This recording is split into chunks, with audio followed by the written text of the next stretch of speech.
2 spoon போதும்.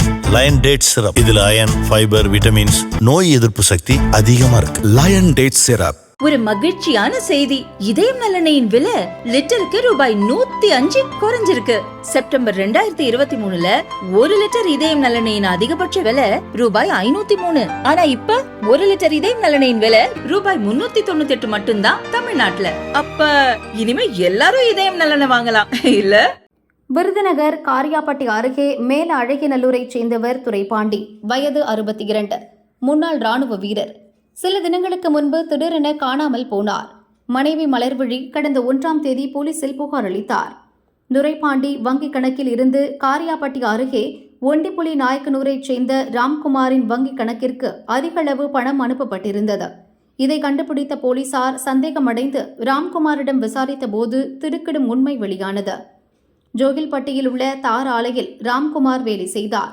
அவருடன் கீழ அழகியநல்லூரைச் சேர்ந்த பாண்டியும் பணியாற்றி வந்தார். பாண்டிக்கும் முன்னாள் ராணுவ வீரர் துரைபாண்டிக்கும் ஏற்கனவே பழக்கம் இருப்பதால் ராம்குமாருடனும் நட்பு ஏற்பட்டுள்ளது. துரைபாண்டி பழைய கார் ஒன்றை வாங்க நினைத்தார். அது பற்றி ராம்குமார் பாண்டியிடம் கூறினார். அவர்கள் கடையநல்லூரில் ஒரு நிறுவனத்திடம் 3.5 லட்சம் ரூபாய்க்கு கார் வாங்கி கொடுத்துள்ளனர். அந்த கார் சில தினங்களில் பழுதடைந்ததால் துரை அதை திருப்பித் தர கார் கம்பெனிக்கு சென்றார். அப்போதுதான் 2.5 லட்சம் ரூபாய்க்கு வாங்கிய காரை 3.5 லட்சம் என கூறி ராம்குமாரும் பாண்டியும் 1 லட்சம் ரூபாயை ஏமாற்றியது துரைபாண்டிக்கு தெரிந்தது. கோபத்தில் இருவரையும் திட்டிய துரைபாண்டி ஊரில் உள்ளவர்களிடமும் இது பற்றி சொல்லியிருக்கிறார். இதை அவமானமாக கருதிய ராம்குமார், பாண்டி இருவரும் துரைபாண்டியை தீர்த்து கட்ட முடிவு செய்தனர்.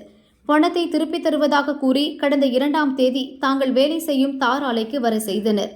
ஞாயிற்றுக்கிழமை என்பதால் ஆலையில் வேறு யாரும் இல்லை. கட்டையால் துரைபாண்டியை அடித்துக் கொன்றுள்ளனர். சடலத்தை தார் தயாரிக்கும் உலையில் போட்டு எரித்து தடயங்களை அழித்துள்ளனர். தார் ஆலைக்கு சென்று போலீசார் ஆராய்ந்தனர். சில எலும்பு துண்டுகள் மட்டும் கிடைத்தன. அவற்றை ஆய்வுக்கு அனுப்பினர். ராம்குமார், பாண்டி இருவரும் கைது செய்யப்பட்டனர்.